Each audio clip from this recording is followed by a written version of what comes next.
Olá, meus irmãos queridos, graça e paz vos sejam multiplicados por Jesus Cristo. Amém, amém. Sabe, irmãos, nesses últimos dias, eu tenho observado, irmãos, que algo semelhante àquilo que aconteceu nos primórdios da igreja, irmãos, tem se repetido de novo nos nossos dias. Eu venho observando, irmãos, grupos dentro das nossas comunidades, aqueles que dizem, eu sou de Apolo, outros dizem, não, eu sou é de Cefas. Outros ainda dizem, não, eu sou muito mais melhor Paulo. E tem aqueles que ainda dizem, muito mais melhor, mais melhor, mais melhor. É Jesus. Desculpem esse jeito de dizer, irmãos. O engraçado é que dentro ainda desse contexto existem aqueles que dizem, eu prefiro o partido A. Outros dizem, eu prefiro o partido B. E vejam, irmãos, aquilo que poderia ser de fato uma bênção para o crescimento da nossa comunidade, porque essas polarizações poderiam contribuir de uns para com os outros, com humildade, temor, respeito. Eu venho percebendo, irmãos, que isso tem muito mais prejudicado, trazendo intrigas, confusão, dissensão, enfim. Na igreja de Roma, irmãos, também havia dois tipos, dois grupos. Haviam os crentes fortes e os crentes fracos. Os fortes eram aqueles que haviam se libertado dos símbolos judaicos. Haviam saído de todos aqueles costumes. E os fracos, então, irmãos, eram aqueles que ainda estavam presos à observância de usos e costumes judaicos. Os crentes fracos julgavam os crentes fortes e estes desprezavam os fracos. Meus irmãos, eu penso que a falta de entendimento de um e a soberba de outros dividiram a igreja e quebraram a comunhão.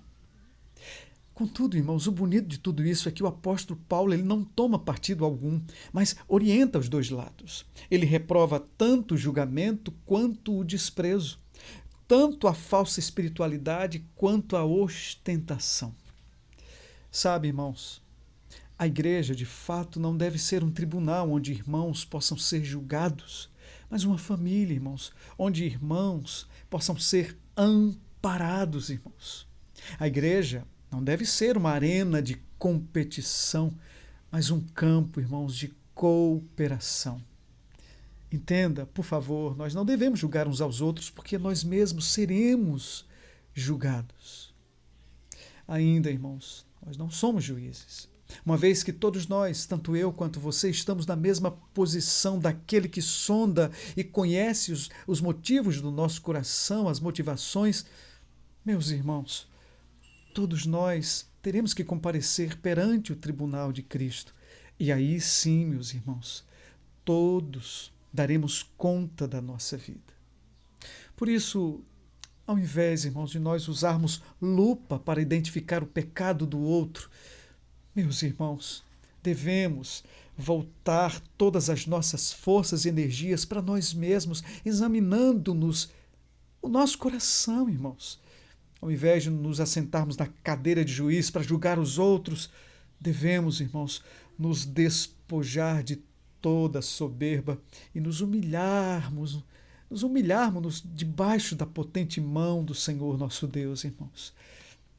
Eu termino ainda lembrando daquilo que está escrito em Romanos 14:10, que diz, mas tu, por que julgas teu irmão? E tu, por que desprezas o teu irmão? Pois todos compareceremos perante o tribunal de Deus. Irmãos, veja, a polarização ela pode ser uma bênção, irmãos. Isso quando usada de forma humilde, de forma amorosa, respeitosa, para a contribuição do crescimento de uns para com os outros. Portanto, pensemos nisso, irmãos. Embora seja uma palavra de exortação, eu penso, irmãos, que é uma reflexão muito oportuna, uma reflexão de Deus para os nossos corações. Enfim, que em tudo isso, Senhor Deus, seja glorificado. Amém, amém. Deus te abençoe.